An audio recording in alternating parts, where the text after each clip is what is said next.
Hello, my name is Michael O'Keefe, aka The Movie Wizard. If you enjoy this interview and want to hear more top-notch film industry conversations, please press the thumbs up, subscribe to this channel, and hit the bell to stay in the know. All right, hello Zita Bai, Vas Povatakis, and Qiyu. Why do you think people will enjoy watching Baby Don't Cry? Perfect question to ask. Thank you. It's raw. It's challenging. Yeah. Also, it's real, and we didn't shy away from the fears and insecurities we went through when we were younger. So I feel like the honesty in the film is what audience need to see. Mm-hmm. I think it's the sharpest Asian lead film that I've ever seen. It's very honest, and the image we created are just also very different. And it's in between a cult film and a genre film, which is a good journey for a group of audience to see, I think. Yeah, I definitely hear that the gritty realness, that authenticity, that definitely comes out. Thank you. I think too, one of our interviewers today said it's a film for people on the outside, which I really, really liked. I think having a view from the outside can sometimes be the most informative view. So. Okay, very cool. So Zita, how did you start creating this movie? Because this is your child, isn't it? Yeah. It's such a long journey, and I guess when I started writing the story, I realized, I'm not getting any younger. I wanted to document my memories, my moments, and my coming of age years before I forget about them. And also, I wasn't born and raised here. I was born and raised in China, moved to America as a young teen, didn't speak a word of English. I've never seen coming of age movies about immigrants like myself, because they're all about either just like white American kids or Asian American kids who were born and raised here. But I was neither. Okay, so you basically weren't seeing stories about yourself, so you did something about it. You rectified the problem. Yeah, and I also feel like I see a lot of kids, immigrant kids are just like myself, and there's no representation for us. Cool. So, and then for the other two people in the interview, how were you approached to do this project?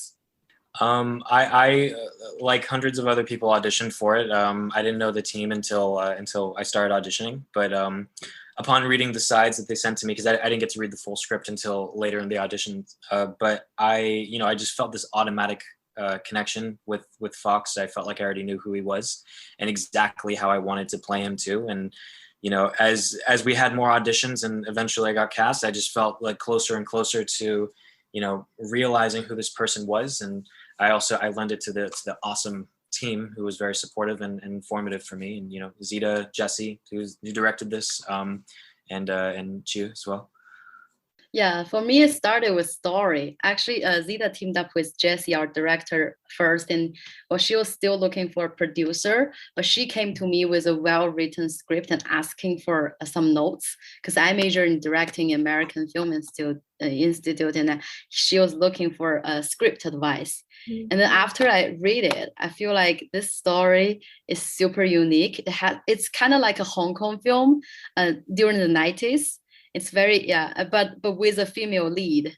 And also, I just really want to do it with her, because the way I feel, the way she writes is like put things from her backyard. And that's why I can feel the specific plots in the film. And that's how I write my stuff too. So I just really want to, tell things that belongs to each individual, because if you don't tell the story, nobody will tell. So I just really want to support a voice that are unique and brave. So I jump on board as a producer, although my major is a director. Yeah, thank you so much, Chi. One thing I have to mention is Chi was the first person who read the script ever. And I showed it to submit to a couple film labs, and all got rejected because they thought the story was too dark. So when she read my script, I was like, she actually finished what I like about it, and she actually liked it and gave me so much courage. Mm-hmm. It's funny how it just takes one person to like it, and then that just opens all the doors that you need. That's so well said. Mhm. Oh, okay, Jude, tell me why Jesse Dvorak was hired as director. I produced his first feature film, Los Angeles, 6 months prior to Baby Don't Cry. And at that time, we already developed this trust with each other. So because Baby Don't Cry is so true to heart, I wanted to hire someone who's a friend and who I trust.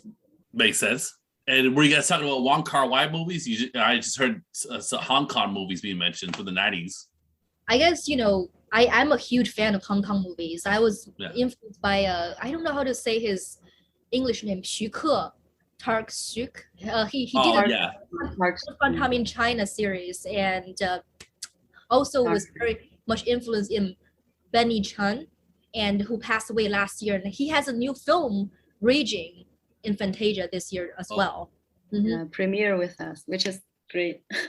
Yeah, Tark definitely is an inspiration for both of us. I think his movie is in between a cult film and also a genre film, which is a good pattern that we found potential to follow. So definitely that guy. Yeah. Did he do Farewell My Concubine?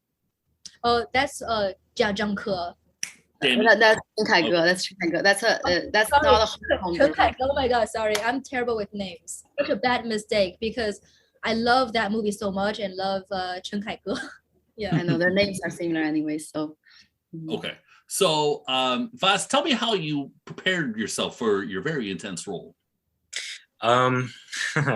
It was there was a lot of discussion that I had with Jesse and Zita. We had a lot of we had chemistry tests, but also we had a few rehearsals before we started shooting. And I think that the most important thing was creating a palpable sort of chemistry between Fox and Baby as characters, which it was naturally there because Zita and we both have sort of like this sort of like a mentality, so we like to kind of throw things at the wall and see what sticks and just work with each other and stuff. And I think what it comes down to is when you're working with people who are very generous like Zita and Jesse and Qiyu and they give you the opportunity to try new things and to see what works for the character and to listen as well. And that coupled with experiences from my own life, having dealt with like my own darker times and stuff. I used to be kind of while people that knew me wouldn't really know this, I used to be kind of an angry kid, and there was a lot of stuff that I had to sort of bury down and not really tell people about. And it all kind of came out with Fox, and I view him as a character as letting me kind of put all of that on him so that the story can be told. And I'm just very grateful for the opportunity to have been a part of it, honestly. And Vas, have you ever known a guy like that? And are you afraid of people being afraid of you? I don't think I'm scary enough for people to be afraid of me. I will say I've never known someone who's acted in the way that Fox did. Right. Like I've known people who were like that without being so inherently harmful. Fox was a very harmful person. He took advantage in times and kind of didn't really think about other people for a lot of his existence. So I've been fortunate not to be super close to people like that. But it's I as an actor you have to go to making that character feel real for the sake of the story. So and thankfully I was supported by the team. So it was not as trialing as people might think. What I liked about how the character's depicted is I didn't feel like there was this like big final judgment of him, nor was there this acceptance of his lifestyle. It just sort of presented, and it just shows how anyone can be loved, and he's sort of surprised that he could be loved, I guess. But I like that, like we were talking about, like that is authentic and real. I think that's one of the reasons is because of that lack of judgment, final judgment. Yeah. Well, I think love changes everybody. Once you feel what it's like for someone to truly care about you, like nothing breaks your world down more than that, And I think like that's Baby comes into his life and just accepts him and just loves him, and it's like he's never had that before. and that's enough for him to break all of his walls and just, by the end of the story, reevaluate what kind of man he wants to be. He wants to love people. He wants to be selfless. And Baby finally gave him a reason to do it. Nice. Zita, we'd like to direct your next movie. That's the plan. Like, hopefully, yeah. I think what I realized is very hard to act and direct at the same time, and so I guess yeah, for sure, directing has always been in my mind. So this is like the training wheels on the bike before you're ready to go. Yeah, I guess I'm not like very confident about like acting and directing at the same time. Maybe like one day when I'm more comfortable about doing that, or find a co-director who I can trust on set and watch my performance, I'll transition to like half director. I guess, yeah, co-director, not half. Yeah, that's like, how did Mel Gibson direct Braveheart? I see pictures of him in the costume behind the camera. How could anyone do that? I don't get it. It's insane. All right, so are you guys happy that the movie is playing at the Fantasia International Film Festival? Beyond our wildest dream, honestly. Like, I'm, yeah. Super excited. Yeah. I think when you're working on something, you can always, they say to have low expectations. I say it's okay to be excited, but making a film is a miracle in itself. Right. And I think that the people behind this production did such a fantastic job. And it shows. Yeah, like what you guys were saying earlier about how it's sort of one foot in the mainstream and one foot in more niche. It fits in nicely at Fantasia. So I want to thank you for your time. I really enjoyed the movie, and I really urge everyone to see this movie. Before I let you go, can you tell me any plans you have for the near future? So me and Qiyu are gonna team up to do like 2 other genre films, both female driven. And I'm writing and starring in them, and she'll be the director this time. And one is a slasher film, the other one is a wuxia western. Oh my god! Yep. A western. Yeah, A western wuxia. Yes, it's like a Chinese version of western. It's like spaghetti western / Once Upon a Time in China. Okay, that's fun. I'm a big Jet Li fan. All right, well, we'll stay tuned for that. Thanks so much for your time, guys. Thank you so much, man. Thank you.